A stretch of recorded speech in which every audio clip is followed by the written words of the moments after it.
Hi guys, it's Phil. This is just a quick hello. Basically today I'm walking up from Thelmy onto Helvellyn. My aim is to try and do something that I don't think I've done before. Anyway, 4 scrambles, 1 day, and it started well because I slept in. But first one is the beck from the path. Second one, potentially iffy, is brown Cove Crags, and that's just going to depend what state it's in. Third one, down SWIRRAL edge. Fourth one, back up striding edge, and then a walk over top of the mountain, back down to the car in Thelmy. It's going to be a bloody big day. However, it does look pretty, and there's a lot of people on the main path, so missing that out won't be a shame.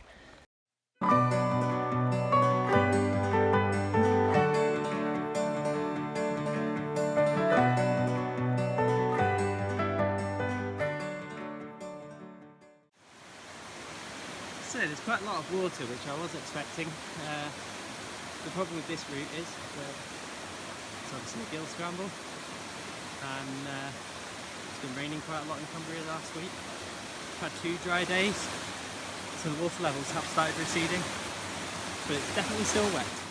One tip to try when gill scrambling is to bring a pair of spare socks that you don't use very much, or you don't particularly like, but fit over your boots, and just try and stretch them on as much as you can and get them over. Because these guys give you a lot of grip on that kind of ground.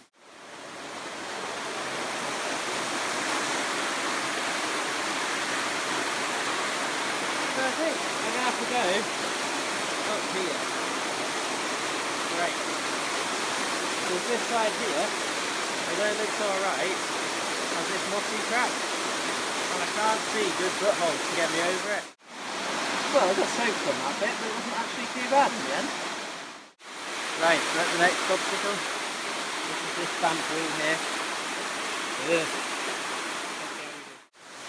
How pretty is this?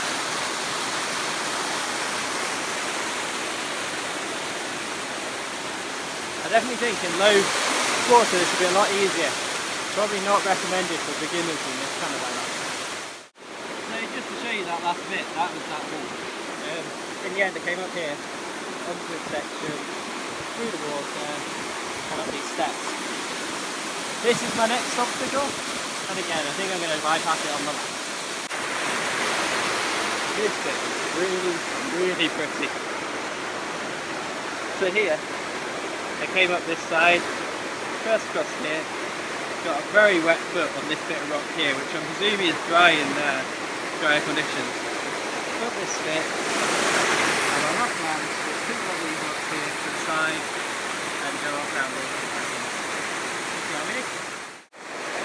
Definitely a wet socks over boots today. God, this is really interesting. My lucky boy today. One important outdoors lesson is to always stop when you find bilberries. This is most certainly not the glamorous side of Mount Sullivan. Anyway, we just come to another little cascade, and I'm trying to work out my way up. I think I'm going to go up this right hand side, over these rocks, onto this lump, and then up this little bit of rock here. So unfortunately we found another wet one there. This little cascade here, right against my legs. Oh well, looks like some more easier scrambles. Continue to be nice, easy angled scrambling up through here. See how we do. So this is another bit which we require some looking at in this condition. I'm going to go away to this chop stone, throwing some good footholds around this bottom corner, and then go round the corner again after the chop stone. Just looking back at that section, you can see the good holes down here. A couple of them were below the waterline for me. An important note is this. It kicks a lot of water out here that you can't see. You get very down to climbing over the top of that. going off into this boulder. Just up to the middle of the stream, I think. Looking at this particular pool here, I think there's probably just too much water for me. It looks like the climbing goes up here, but it's all with your feet in the main stream. I never enjoy that. And then up here, the climbing's not got too much water on it, but it's definitely wet. And there's a large amount of water going right next to it. It's just not particularly safe. And then at the top here, just see a little trickle. That little trickle is, I think, where the reef is. And again, 1 foot wrong, and there's a huge current of water that will take your foot away. So I'm going to go up here and over the top. So we've just come up around that cheap way that brought me out just around here. Anyway, so we've come up against another waterfall. Now, all of this looks quite doable, but again, it's too wet. There's no easy way getting to it. So I looked at this side. This one is still scrambled with water. So I think I'm going to go up there. So this is a little bit marginal right now, but there's good steps looking through here onto a bit that's not too wet. Crossing over here. Not there. Given how okay there looks and how weak the water is there, I think I'm going to go get wet feet. And this is why I'm going to get wet feet. That's one of my footholds. That's the next one. Yay. So right now I'm on a long stretch of much easier ground. You can see I'm gaining height quite a lot quicker now. We're nearly up at the fence that crosses the path. So what I'll probably do is walk up to that fence, cut up towards the path, and find the path that goes back towards Cove Crag. So this is a bit of a shame. This last waterfall looks possibly like the best climbing on the route. Sadly, it's very vegetated, and also there's a lot of water running right next to it, simply without a partner or a rope. It's not sensible to do today, unfortunately. So, I just have to be happy that I've come all that way, and I'm going to use this escape route, which was horrible, and nip up onto the top path and use that to get onto my next scramble. I'm nearly up at the fence on the top of the hillside now, and that's what I've been scrambling up for the last 20 minutes, and that's the waterfall that just looked a bit too wicked. And to be honest, from up here it just does look too wicked. I'm really glad I made that decision. Could have got myself right into a pickle. Carrying on up, it looks okay, but to be honest, there's a cost benefit to the time now, and it's just not worth it for me. So we need to go up here, probably to this big fence post, it's the only one I can see for a little way, jump over the fence and find the path. Nom nom.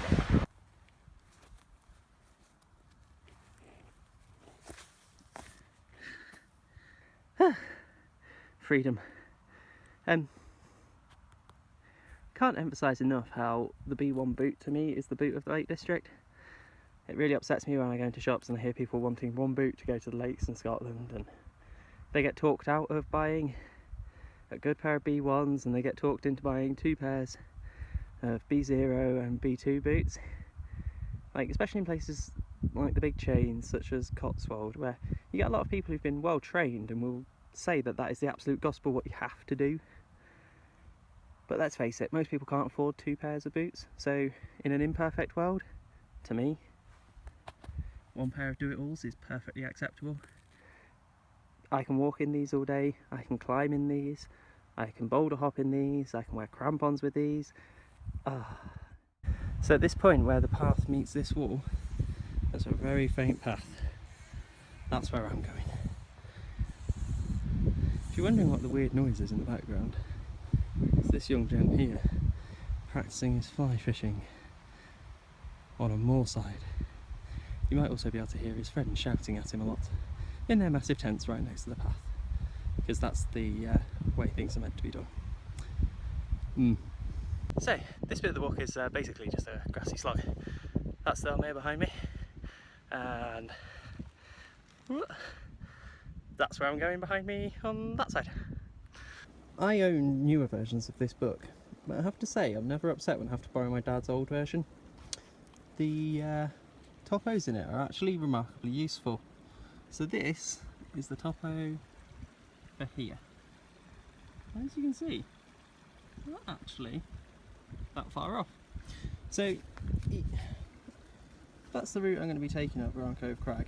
It's grade 3, 2-star, and to be honest I'm not too stressed about that side of it. I've done it in winter and I'm quite happy up here.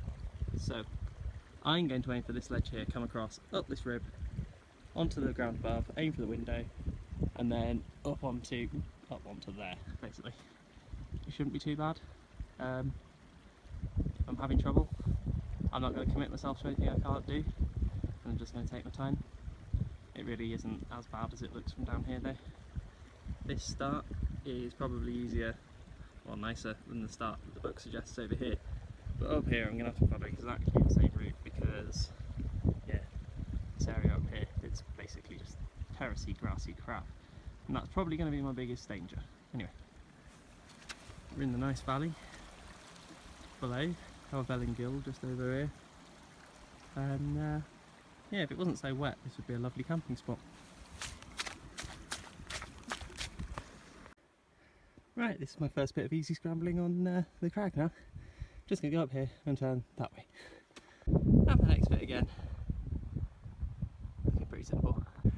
So I'm sort of currently climbing a pretty steep little rib.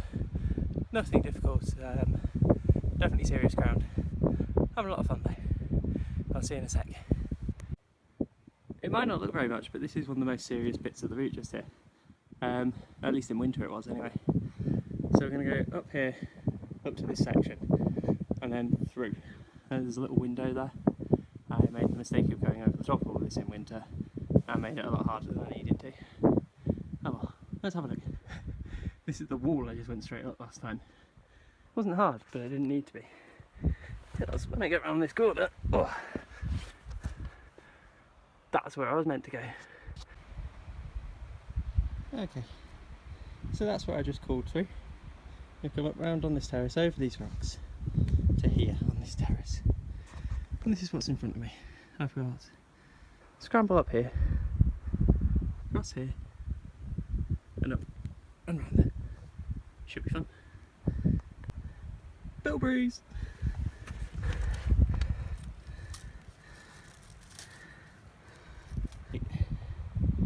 We're very nearly at the top. This is basically the last section here. It's also the bit I was worried about. Very chossy, very slimy, lots of grass and mud. So I think I'm going to stick to the rocks on the right and take it very carefully, and it shouldn't be too far. And that's the top of the scramble. Next up is Helvellyn over there. God, I hate this footpath. So I didn't film myself going down SWIRRAL Edge and back up over Striding Edge onto the top of Helvellyn again, but I'm back where it started. Yeah, that was fun. A bit tired now. Glad I'm nearly back in the car. So I've had fun. See you again soon. Ooh. Nom nom nom.